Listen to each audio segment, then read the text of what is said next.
seja transferido para o segundo e de acordo, ok, irmãos? E também, neste sábado agora, vamos ter a reunião dos jovens, né? Então, os poucos jovens, mas você pode comunicar com outros e outros esse sábado às 7 horas. Tá legal? Vamos abrir nossas Bíblias no primeiro livro de Reis, capítulo 18.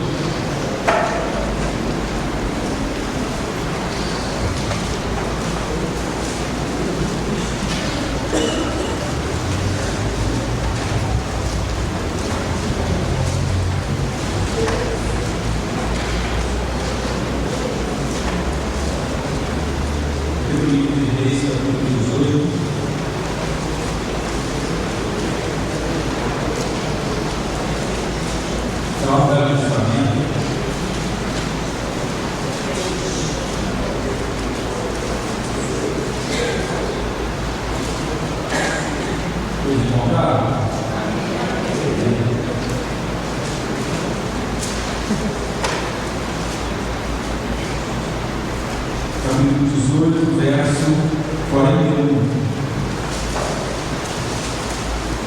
Diz assim o texto: Então Elias disse a Acabe: Sobe, come e bebe, porque há ruídos de abundante chuva. Então Elias disse a Acabe: Sobe, come e bebe, porque há ruídos de abundante chuva. Vamos lá, meu Deus. Altíssimo Rei, soberano Deus, louvamos e agradecemos o Senhor por essa oportunidade de estarmos aqui nessa noite, pela leitura da Tua palavra que são ministros dos nossos corações. Isso fale conosco, em nome de Jesus. Amém. Irmãos, durante essa semana me deparei com esse texto e esse verso que saltou os olhos, sobretudo na terça-feira, foi ontem, né? Lendo esse texto aqui na reunião do pastor. Enfim, cada um comentou uma coisa, mas depois eu fiquei justamente refletindo em cima da vida de Elias, na verdade, em cima desse versículo especial. No primeiro livro de Reis, capítulo 18, verso 41, sobretudo essa frase, né?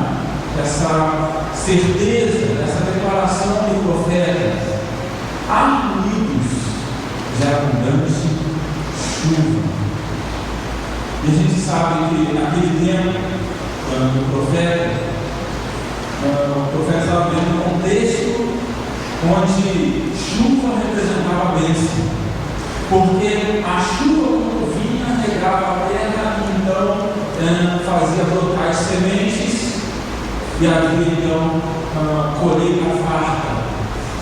Significa que escassez de chuva significava falta de bênção, porque não havia grande colheita sem chuva.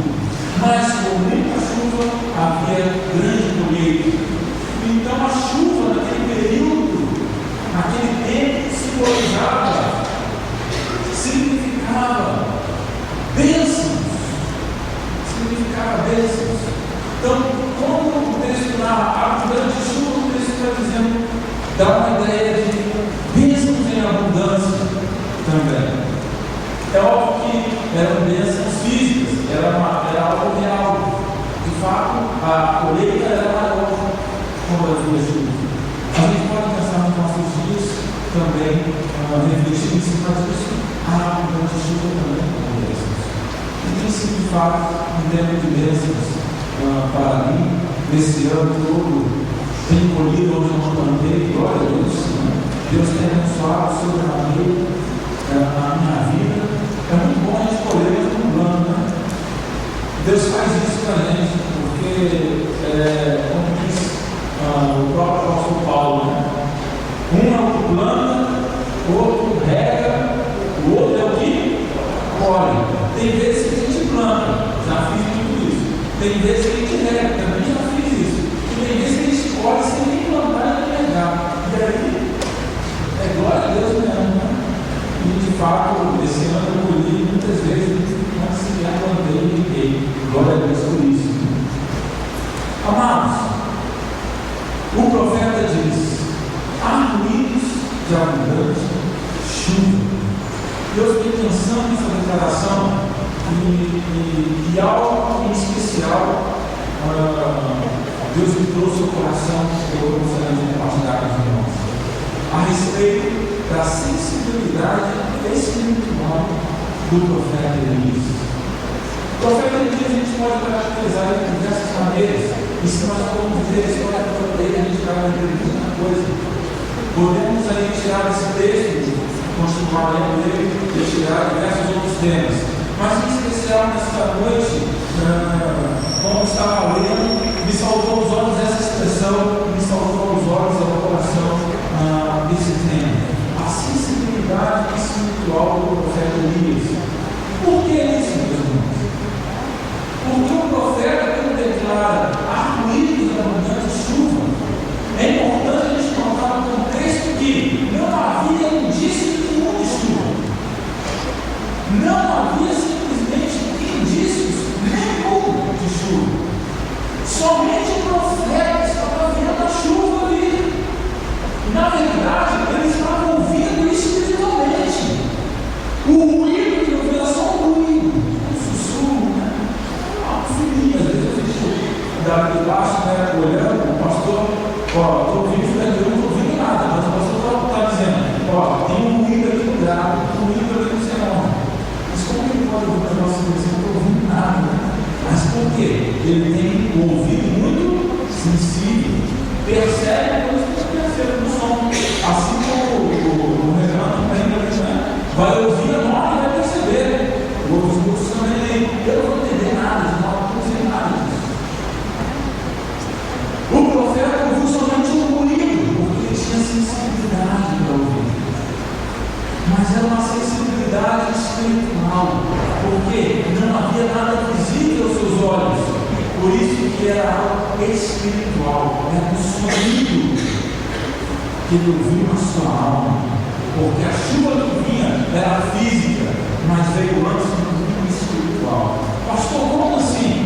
Basta mais menos, verso 42. Acabe subiu para comer e beber, mas ele subiu ao ponto do Carmelo e inclinando-se por terra pôs o rosto entre os joelhos. O que significa pôr o rosto entre os joelhos? Foi orar, amém?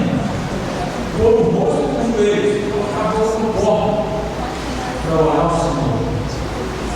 A gente vai falar um pouquinho mais desse versículo mais à frente. Olha só o que diz o 43. E disse ao seu servo, Elias disse ao seu servo, sobe agora e olha para o oeste. Ele subiu, olhou e disse, não há nada. Então Elias disse, volta lá 7 vezes. E na 7ª vez disse, uma nuvem se levanta do tamanho da mão de um homem. Elias disse para o seu servo, vai lá e olha para o oeste, vê se você olha alguma coisa. O servo voltou e disse, Elias, eu não vejo nada. Mas como que Elias ouve um ruído de abundante chuva, em algumas versões de tempestade, como que Elias ouve isso? Elias ouve porque ele está sensível espiritualmente. Ele está sensível ao mundo espiritual, porque a chuva que viria era uma chuva física, sim, mas era uma chuva que Deus mandaria. Então o seu servo volta dizendo, eu não vejo nada, mas ele disse, volta lá de novo, 7 vezes. Aí só na 7ª vez, a última, é que o seu servo disse, eu vejo uma nuvem, mas ela é pequenininha, ela é do tamanho da mão de um homem. Você está vendo assim, pequena, né? Será que uma abundante chuva tem uma nuvem desse tamanho? Mas o versículo vai continuar dizendo isso, que Elias disse então para da casa. Em pouco tempo, verso 45, o céu se escureceu com as nuvens e veio o vento e caiu uma tempestade. A tempestade caiu, mas Elias já tinha visto ela há muito tempo. O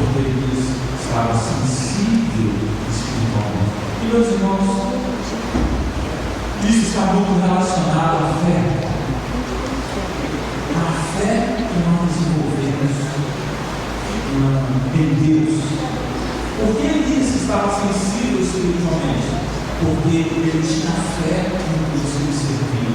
Você sabia que não chovia porque Elias disse, lá no início do capítulo 17, que não ia chover. Elias orou ao Senhor e não choveu por 3 anos e 6 meses. E agora, no final desses 3 anos e 6 meses, eles não sabiam quanto tempo ia durar essa seca. Eles só sabiam que Deus disse que não ia chover. Mas agora eles estão entendendo todo o contexto. Elias está entendendo toda a situação e ele percebe: vai vir a chuva. Deus vai mandar a chuva. Entenda uma coisa: Deus não disse para Elias: Elias, vai chover agora. Não. Você vai lendo no capítulo, você não vai perceber Deus falando com Elias: Elias, vai chover. Na verdade, antes de Elias começar a orar, ele já sabia que ia chover. Olha que coisa interessante. Elias disse para a glória: eu ouvi os murmúrios de abundância de chuva. E depois ele foi orar. Depois ele foi orar. Por que isso, meus irmãos? Elias, o profeta, estava tão sintonizado com Deus que, na verdade, antes de ele orar, ele já sabia o que ia acontecer. Antes de ele começar a falar com Deus, ele já sabia o que ia rolar, entendeu? Ele entendeu o contexto, ele entendeu a situação, ele estava vivendo a realidade do momento e percebeu: Deus está caminhando para esse lado, Deus está caminhando nessa direção, Deus, estou sentindo que Deus vai fazer isso. Não tem como você conhece uma pessoa há um bom tempo, você começou a conhecer a pessoa, desenvolve uma relação, aí você conhece ela por 1 ou 2 anos, e você já cria um nível de intimidade com a pessoa, você conhece ela. Chega um momento que a pessoa nem precisa falar. Você olha para ela, você sente ela. Sim ou não? Estou viajando? Estou viajando não, né? Está comigo? Sentiu o que eu estou falando, né? Você percebe que a pessoa está sentindo. Você compreende. A pessoa não precisa dizer nada, mas você sabe. Eu estou achando que aí deu lá, vai por esse caminho. Do jeito que ela está, do jeito que as coisas estão acontecendo, do jeito que olha só, eu acho que ela vai por esse caminho. Eu não disse nada. Mas você já percebeu? Isso vai acontecer. Sabe o que é isso? Conhecimento, nível de intimidade. Isso só vem com tempo de conhecimento. Por isso quero dizer que Elias gozava de um nível de intimidade com o Senhor que muitas vezes Deus nem precisava falar com ele. Ele sentia Deus e sabia para onde Deus estava se movendo. Ele sentia o fluxo do Espírito e ele seguia o fluxo do Espírito. Por isso que era fácil para ele dizer: eu estou ouvindo o ruído, eu estou sentindo que a chuva vai chegar. Mas ele nem chorava ainda. Depois que ele vai colocar os joelhos no chão, a boca no pó, mas ele já sabia: eu estou ouvindo. Isso é sensibilidade. Advém do conhecimento de Deus. Você só alcança esse nível de percepção espiritual quando você desenvolve o relacionamento com Deus em autenticidade, em autoconhecimento. Senão você não consegue perceber as coisas espirituais. Aí sabe o que acontece? As coisas acontecem e você fica viajando. Deus se move e você não sabe o que está acontecendo. Já viu aquele mundo que Deus está movendo? Os irmãos estão adorando a Deus, né? O fogo do Espírito está caindo, né? Deus está se movendo no meio da igreja. Os irmãos, o pessoal se convertendo, o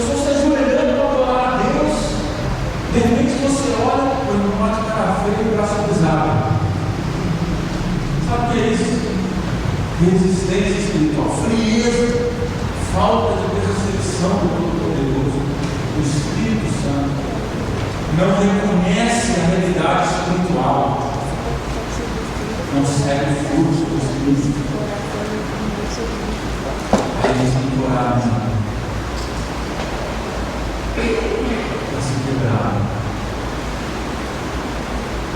Entende? Me acompanhou aqui? Queridos, ele resolveu um ruído de abundante chuva. E aí então ele foi se inclinar, pôr a cabeça e os joelhos e então.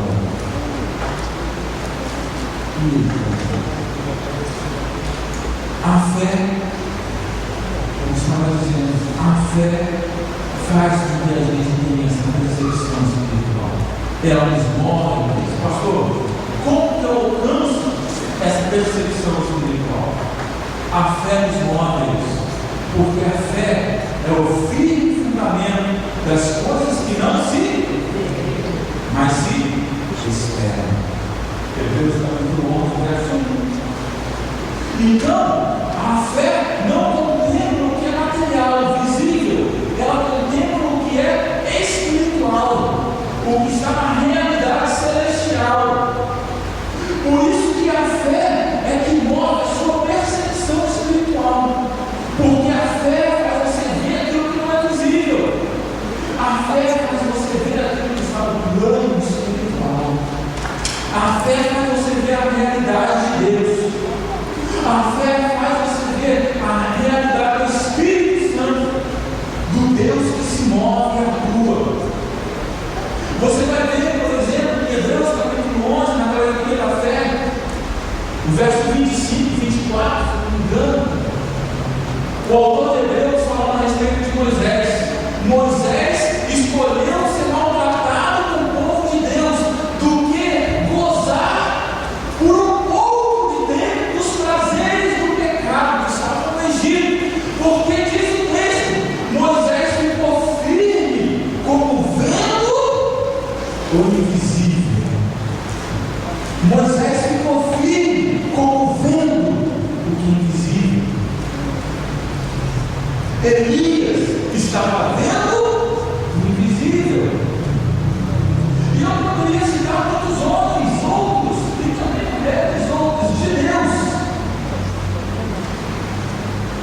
que veem o invisível através da fé. Porque a fé é que faz você contemplar a realidade. Aquilo que não é visível aos olhos do mundo, mas que quando a sua alma se abre para Deus, você enxerga. Por isso, meus irmãos, que o verdadeiro cristão, aquele que gosta de fé plena, do Senhor poderoso, pode vir a pior das circunstâncias. Ele permanece firme, seguro, porque ele não está seguro das circunstâncias, ele está seguro no Deus Todo-Poderoso, amém? Porque ele está alicerçado na sua fé no Todo-Poderoso. As circunstâncias são circunstâncias. Não, as circunstâncias não. Vamos nessa? Se eu entendo, estou com a falta de afinação. Não tem dom para isso. De repente me deu lá de mim. Será? Talvez. Queridos, a fé não está presa às circunstâncias. A fé verdadeira cristã não está presa às circunstâncias. Elias ficou vendo o invisível, assim como Moisés viu o invisível, e assim como Abacuque também viu o invisível. O que diz Abacuque? A viga da figueira não floresce, e não haja fruto na vide, e o produto da oliveira minha. Ainda assim eu me alegrarei no Senhor, e exultarei no Deus da minha salvação. Amém? Ficou firme com o vento invisível. Isso é percepção espiritual do contexto, da situação. Sabe por que muitas vezes nós nos preocupamos? Sabe por que muitas vezes nós ficamos angustiados? Sabe por que muitas vezes nós sofremos? Porque muitas vezes nos falta a percepção espiritual do momento que nós estamos vivendo. Porque se nós tivermos a percepção espiritual do momento que nós estamos vivendo, nós vamos perceber Deus se movendo, Deus atuando, Deus agindo. E aí você vai se segurar nisso.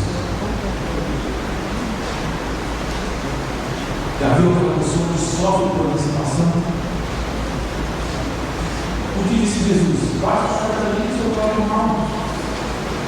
Mas tem muita gente que sofre por antecipação. Mas sabe o que ocorre? O elemento da depressão. O elemento do sofrimento safado. Meus irmãos, confiança. Confiança. Fé em todo poderoso. Você vai passar a conhecer mais e entender mais da percepção espiritual que você está vivendo. E aí você vai viver uma vida mais plena, mais alegre, mais realizada. Porque uma vida cristã é uma vida plena. Porque Jesus veio trazer a vida e vida em abundância. Mas tem muito crente que não vive uma vida em abundância. Porque lhe falta esta percepção da realidade espiritual. Está preso nas circunstâncias do momento. Sabe o que acontece? Circunstâncias do momento vão sempre ocorrer. Você vence outras hoje, amanhã aparece outras. Por isso que nós precisamos aprender a se segurar no Senhor, a firmeza do Todo-Poderoso e não nas circunstâncias. E resultar nos alegrar com Deus Todo-Poderoso. Há ruídos de abundante. Será que você consegue perceber? Será que você consegue perceber ruídos da ação de Deus na sua vida? Será que você consegue perceber ruídos da ação de Deus no contexto, na situação que você está conhecendo? Ou você não está conseguindo perceber isso? Eu quero dizer que, a partir desse momento sagrado, se você se dedicar ao conhecimento mais profundo de Deus, que advém através da fé nele, você vai começar a perceber a realidade espiritual, a sua volta, a sua própria realidade espiritual, e vai conseguir perceber ruídos da ação do Todo-Poderoso, que vai desenvolver uma vida cristã muito mais vitoriosa. Vitoriosa, eu digo, não nas coisas materiais, mas vitoriosa na sua alma. Na sua alma. Porque, eu caminho para o fim, ouvi uma história verídica de um irmão lá no Terrenome, que trabalhava nessa cena. Eu não conheci. Eu não conheci, mas essa história caminhou ali no Terrenome. Esse irmão trabalhava nessa cena e era um irmão que nunca faltava serviço. Ele estava sempre na hora certa, muitas vezes chegava mais cedo no serviço. E ele era campeão, sabe? Aquele menor salário, aquele peão mesmo nessa cena. E aí o que ocorre? O chefe dele, tudo que pedia para ele fazer, ele fazia. O chefe dele, tudo que mandava ele fazer, ele fazia. E aí o chefe dele começou a testar ele. E começou a botar ele umas fritas. O chefe dele começou a fazer chacota dele também, enfim. E o pessoal no setor dele começou a questionar ele, mas ele sempre com um sorriso no rosto e fazendo serviço com um sorriso no rosto. Certo dia, essa pessoa foi trabalhar. Nunca faltou, sempre chegou na hora que esteve. Esse dia, ele filho que foi levado. O pessoal achou estranho. Muito estranho. Mas, vida que segue. Segundo dia, de novo ele foi trabalhar. Ninguém soube nada. Muito estranho. E um dia já foi dois demais. Está acontecendo alguma coisa. Mas ficaram com eles. Vida que segue. No terceiro dia, o cara não foi. E aí o chefe dele ficou ligado, procurou saber o que estava acontecendo. Enfim, começou a pesquisar onde ele parava para saber o que estava acontecendo. Ele não tinha explicado. Pois bem, pesquisou, descobriu onde o cara estava. Irmão orava, era irmão crente em Cristo, morava no Pará, quase debaixo de uma ponte ali em Alto. Esse chefe foi visitá-lo, mas ele não estava acontecendo. Chegou na casa dele, ficou envergonhadíssimo, porque ele morava nesse barraco e cuidava de 4 filhos. 2 deles petitivos, um entregava na cama, problema de deficiente físico, e a mais velhinha, que tinha seus 9 poucos anos, é que cuidava de todos eles. Esse irmão estava doente na cama e a menina também estava ruim. Ele chegou na casa daquele irmão e ficou apavorado com a situação. Imagina você andando no barraco, 2 meninas pequenininhas, 2 bebês, 4 crianças, uma mais velha cuidava dos outros, um levava na cama e o sem esposa, do povo, também doente na cama. Mas ninguém sabia daquela realidade. O chefe dele ficou impressionado com a situação. Ficou impressionado com a vida que ele não levava. E começou a questioná-lo. Mas você tem que se comportar. Um ano que eles anos. Mas você sempre chega no serviço sorrindo. Você sempre chega cantando. Rapaz, como que uma pessoa conseguiu nessa situação? E tal? Não, chefe. Eu vivo bem.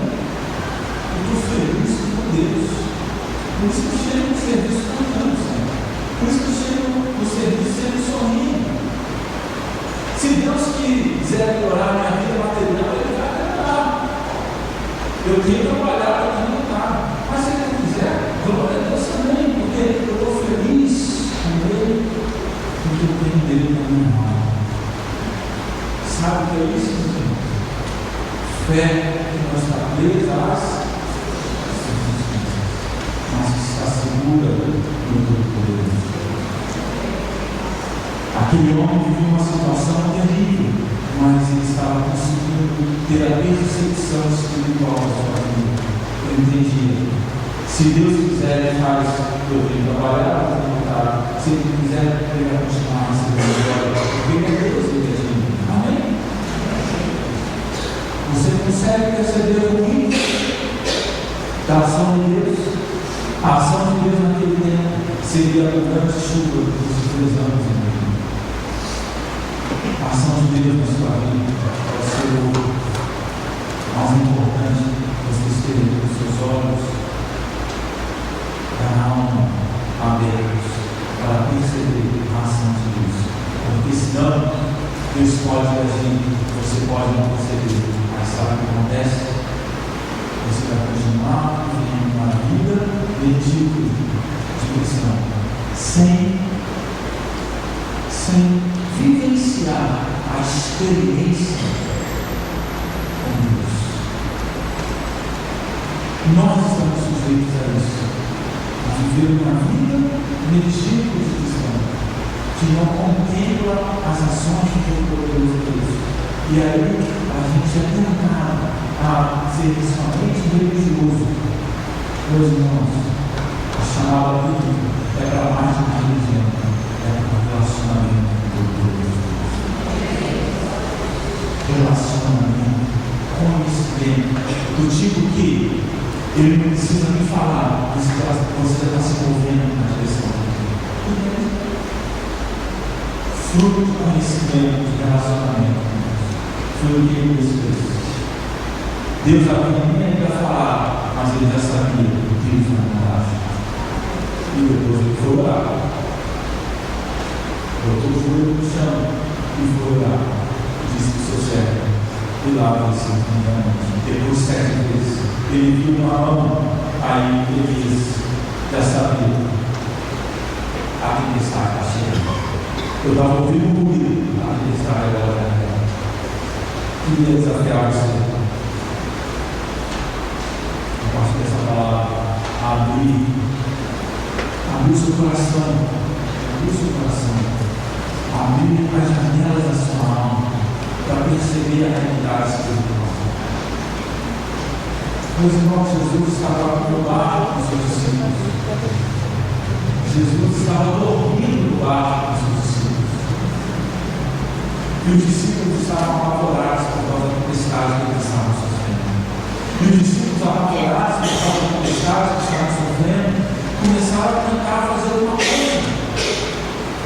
O texto não narra, mas às vezes eu fico pensando nos discípulos pegando uma canequinha para tirar a água do barco, para tentar dar um jeito. E chega um ponto que eles estavam apavorados, mas não acordar Jesus. E Jesus acorda. O que está acontecendo? Calma, calma. Fica calminho nisso. Vira para os seus discípulos: por que vocês são tímidos? Por que vocês são tão tímidos? Homens de pequena fé.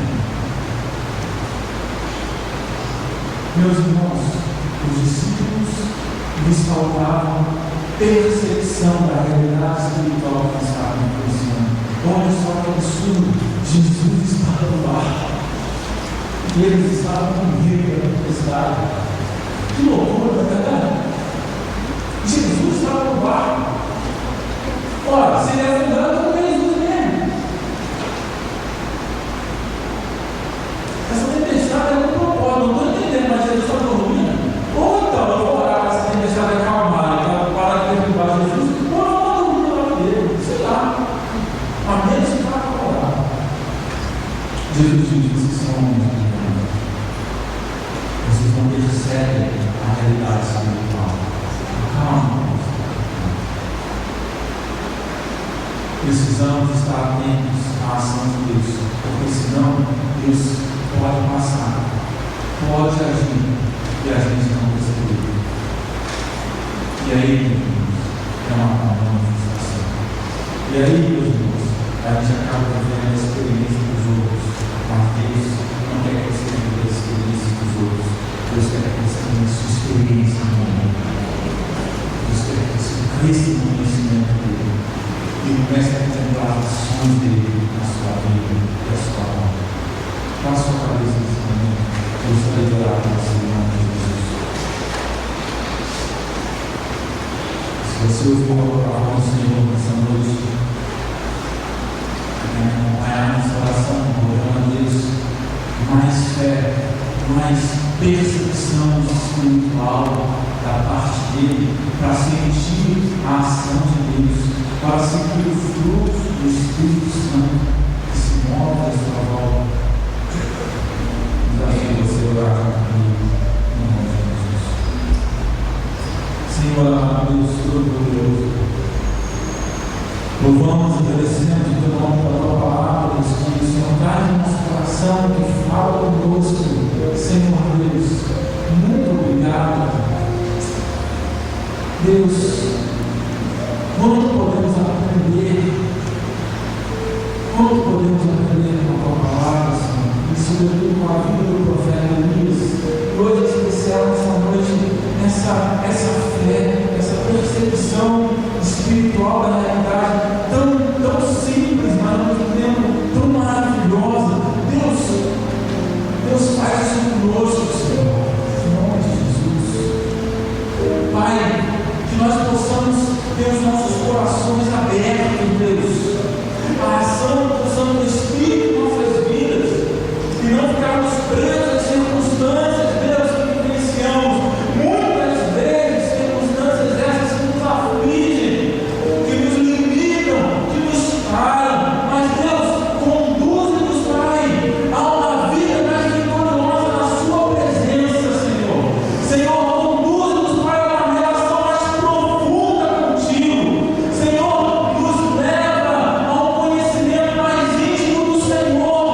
pela tua voz, queremos ser dirigidos, ó Deus, pela ação do Senhor, pelo fluxo do Espírito. Deus, eu não quero ser movido pelo visível, Senhor, mas eu quero ficar firme como o vento invisível. Pai, nos ajude a compreender a realidade espiritual, que é verdade no mundo espiritual para o Senhor. Deus amado, nós oramos em nome de Jesus. Eu rogo isso em nome de Jesus, pela vida dos teus filhos, pedindo tua bênção, tua graça, Senhor. E com o amor do Senhor, Deus Todo-Poderoso, e a graça de Jesus Cristo, e as 12